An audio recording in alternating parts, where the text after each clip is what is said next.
حضرت محمد اور جادوگرنی کا ایمان افروز واقعہ۔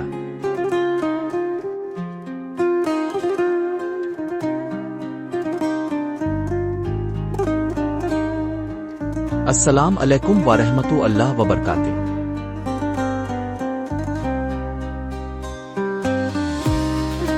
پیارے دوستو، آج کی اس ایمان افروز ویڈیو میں ہم آپ کو سنانے جا رہے ہیں ایک ایسا ناقابل یقین مگر سچا واقعہ جو نہ صرف آپ کے ایمان کو تازہ کرے گا بلکہ آپ کے دل کو بھی جھنجھوڑ کر رکھ دے گا۔ یہ واقعہ ہے خاتم النبیین حضرت محمد مصطفیٰ اور ایک جادوگرنی کے درمیان پیش آنے والا، جو اسلام کی حقانیت، نبی کریم کے اخلاق عظیم اور اللہ رب العزت کی قدرت کو ظاہر کرتا ہے۔ دوستو، آپ نے اکثر سنا ہوگا کہ نبی پاک پر دشمنوں نے جادو کرنے کی کوشش کی، مگر کیا آپ جانتے ہیں کہ ایک بار ایک عورت نے جادو کر کے نبی کریم کو نقصان پہنچانے کی ناپاک سازش کی؟ لیکن ہوا کیا؟ اس جادوگرنی کا انجام کیا ہوا؟ اور کس طرح اللہ تعالیٰ نے اپنے پیارے نبی کی حفاظت فرمائی؟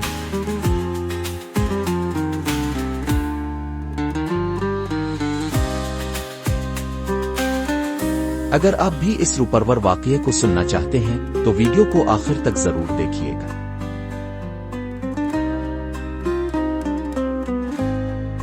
چلیں دوستو، شروع کرتے ہیں آج کی یہ ایمان افروز کہانی، حضرت محمد اور جادوگرنی کا ایمان افروز واقعہ۔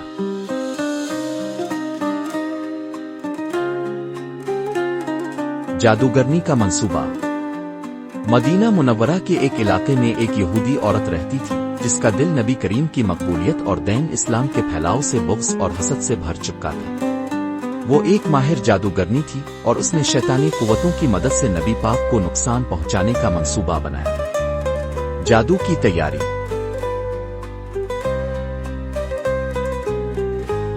اس عورت نے نبی کریم کے کنگھی کے کچھ بال حاصل کیے اور ان پر جادو کیا۔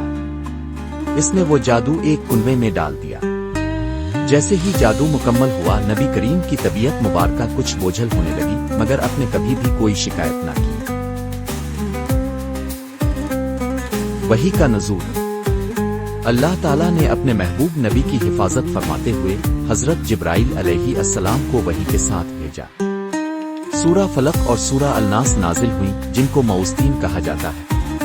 ان سورتوں کی تلاوت کے ساتھ ہی جادو کا اثر ختم ہو گیا اور نبی پاک مکمل صحت یاب ہو گئے۔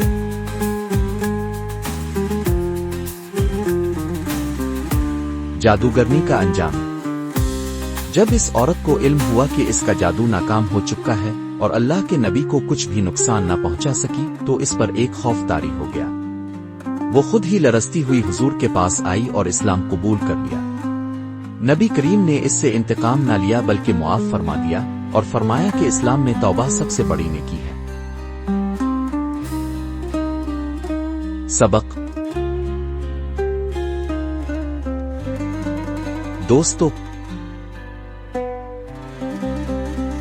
اس واقعے سے ہمیں کئی سبق حاصل ہوتے ہیں۔ پہلا یہ کہ جادو ایک حقیقت ہے مگر اللہ کی حفاظت سب سے بڑی ہے۔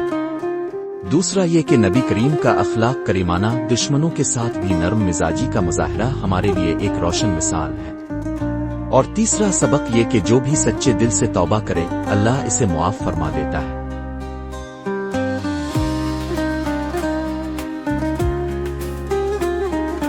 اگر آپ کو یہ ایمان افروز واقعہ پسند آیا ہو تو ہمارے چینل کو ضرور سبسکرائب کریں، ویڈیو کو لائک کریں اور دوستوں کے ساتھ شیئر کریں تاکہ یہ پیغام زیادہ سے زیادہ لوگوں تک پہنچ سکے۔ اللہ ہمیں اور آپ کو نبی کریم کی سنتوں پر عمل کرنے کی توفیق دے۔ جزاکم اللہ خیر۔